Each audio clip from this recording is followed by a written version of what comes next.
একটু একটি দোয়া। এই দোয়াটার মধ্যে আপনার আমার জীবনের সব চাওয়া আছে, সব এমন দোয়া সব আছে।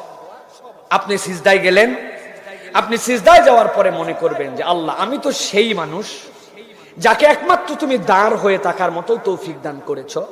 পৃথিবীর কিছু প্রাণী আছে রুকুতে, কিছু আছে সিজদায়, আর মানুষ একমাত্র দাঁড়াতে পারে, সেখান থেকে রুকুতেও যেতে পারে, সিজদাও যেতে পারে। আমি সবচেয়ে দাঁড়ানোর ক্ষমতা যে দিয়েছিল, এখন আমি সিজদায় গেছি, আল্লাহ আমি সবচেয়ে নিচু হইলাম, হওয়ার পরে এখন ঘোষণা দিচ্ছি সুবহানা রাব্বিয়াল আ'লা, সুবহানা রাব্বিয়াল আ'লা, সুবহানা রাব্বিয়াল আ'লা, আমার রব সবচেয়ে উপরে। এইটা পড়ার পরে রাসূলুল্লাহ সাল্লাল্লাহু আলাইহি ওয়াসাল্লাম ছোট্ট একটা দোয়া পড়তেন, আল্লাহুম্মা গফিরলি যামবি কুল্লাহ দিক্কাহু ওয়া জিল্লাহ ওয়া আউওয়ালাহু ওয়া আখিরাহ ওয়া আলানিয়াতাহ ওয়া সিররাহ। কি বলতেছেন আপনি? আল্লাহুম্মা গফিরলি